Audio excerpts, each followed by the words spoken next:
Hi, I'm Sandy Geroux, and welcome to today's edition of Turn Your Workplace into a Wow Place. Leaders have long struggled, seemingly forever, with engaging their employees in meaningful ways.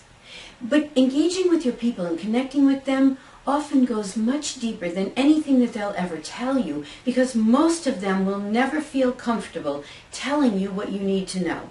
So here are 5 things you need to know as a leader, or really as anybody, about connecting with your people. And the first thing is that saying hello to me every morning and virtually nothing else does not a relationship make. Think about the way that people connect with each other when they're outside the workplace. When you meet someone, what do? You don't immediately go to the work and what you'd like them to do for you. No, you immediately go to, hey, how are you? Where are you from? Are you married? Do you have children? Do you have pets? What are your hobbies? And yet in the workplace, we think that all of these human connection items don't matter, don't mean anything, and we don't need to have them there. But the opposite is true. We need to connect with people on a human level. They need to know that you're interested in much more than just what you need for them to do for you every day. Now, it doesn't mean you have to have a 20-minute conversation when you need just a 2-minute connection. But it does mean that every once in a while, you need to ask them about more than just, hey, how are you today? Ask them about their weekend. Ask them about their spouse or significant other, their children and their pets. In fact, take this little test. Do you even know what their spouse or significant other's name is? What's their pet's name? What is their child's name? What do they do when they're not in the office environment? If you don't even know the first thing about them, then you don't have a relationship with them. You have a work acquaintance, but not a relationship. And remember, it's all about relationships.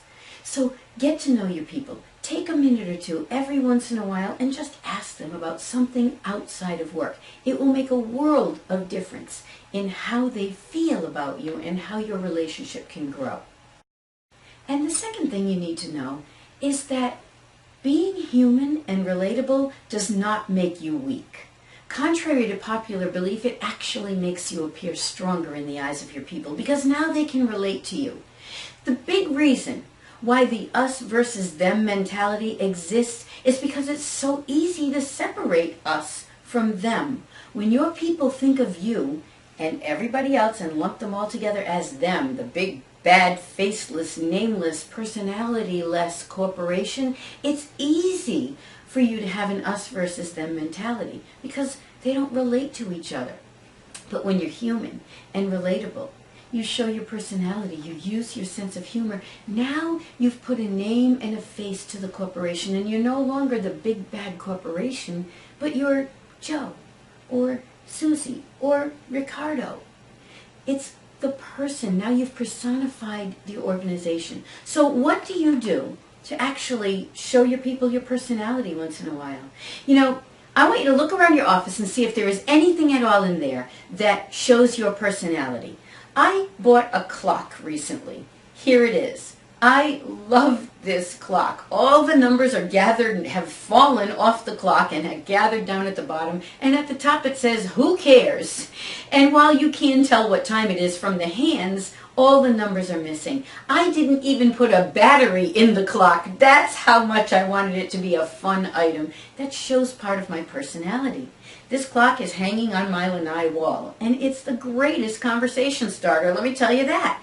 So look around your office and find out what have you got in there that shows even the least little bit of your personality. If you don't have anything, start putting a couple of things in there that will start some conversations and build that human connection.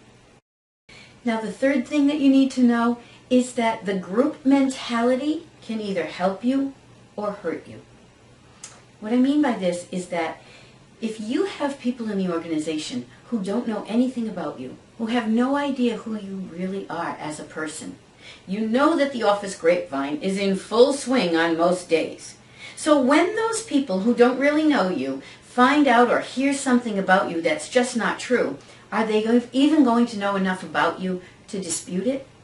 or if you know just one person well enough for them to know that it's not true, if they are the lone voice of dissension in a group, they are probably not going to speak up because it's too risky for them to dissent with the rest of the group.